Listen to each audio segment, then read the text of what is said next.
Those fairy tale fills. What more is there to say? This episode, I mean, it's so vastly different from last week's episode. Last week's episode is probably one of the worst episodes of Fairy Tail 2014, and at the same time, probably one of the worst episodes of Fairy Tail of all time. And then we get this episode.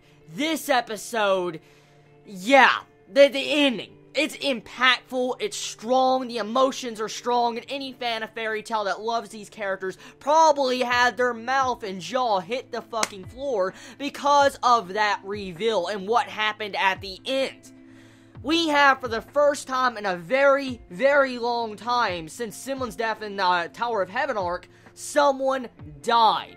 Lucy Heartfilia, the main female character, the main character of the manga, died. It may not have been the main Lucy, but it still was Lucy none the same. It was still her. She died.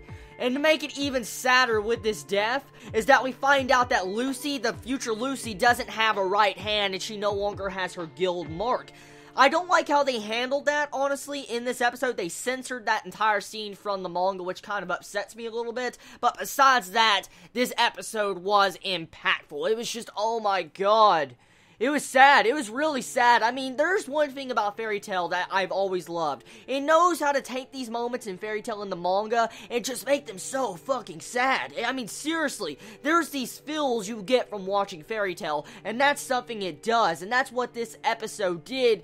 And literally, I was getting upset by it. I knew what was coming, but I was like, oh my god, this is so fucking sad, because it is. Because you have this Lucy jump in front of her, like, past self and die for her, but at the same time, what really set this episode off and made it so badass with those fills was the way they handled it with the animation and the music. They completely just stalled all sound and made it so dramatic and intensified slow motion as you saw future Lucy jump in front of past Lucy, and you just see her get stabbed. You see blood go up. For the first time in a long time, we see blood in Fairy Tail. You see it go all over like, the past Lucy's face. You see everybody's shocked reactions, and then it's just the way it was handled. I feel like it was done good. It was done good. It really was. It was a good scene. It was a good scene, and I feel like they betrayed that correctly from the manga. The only thing, like I said, I can complain about is the censorship they did to that hand, since it was technically cut off from future Lucy.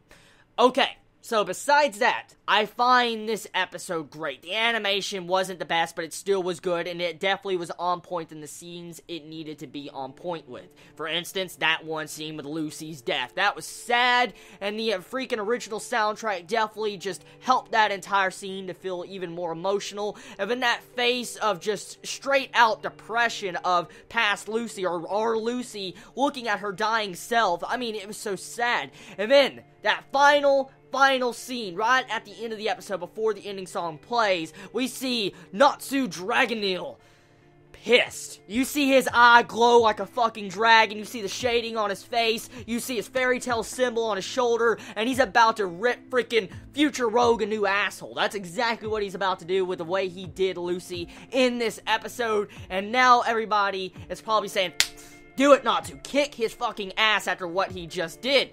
And so here's the thing that pops up with this entire episode. So now it's revealed that this is future Rogue we see here, okay? That's what this episode reveals. And by the opening song, we clearly see that type of person, that future Rogue, fighting in the opening song. So we found out our main villain now. We found out our main villain from this arc, which is cool, but at the same time, what is his motives? I mean, as we can clearly see, okay, from this episode, he also time traveled into the past, and he's trying to stop Lucy from closing that door to Eclipse 2. But why is he trying to stop Lucy? Now, as we know, the canon, Eclipse Canon number 2, could take down 10,000 dragons. But, I mean, here's the main point, okay? How does his entire goal of wanting to stop the dragons, you know, really turn out evil?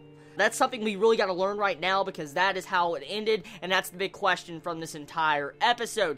Either way, this episode was good, and I liked it. There was a couple little bit of filler scenes in this episode, which I'm not going to complain about, and we also get to see those Garo Kishi just get fucking absorbed by Rogue. If future Rogue just absorbs the Garo Kishi, all this freaking fodder soldiers into the freaking black freaking smoke or whatever. It reminds me a lot of Blackbeard from One Piece, actually. I want to bring that up. That entire, you know, the way the shadow was sucking in everybody reminded me of Blackbeard and Whitebeard a little bit. You know, that fight. That's exactly what that reminded me of. But either way, good good episode. It is definitely a refreshing episode compared to last week's episode that was just downright trash, but with this, I like it. So anyways, everybody, tell me your thoughts about this episode. Did you enjoy it? Did you hate it? What was your favorite moments about it? What did you feel about this emotional scene at the end? Let me know in the comments below. I love all of you so much. Have a wonderful day or night wherever you live. Please be safe.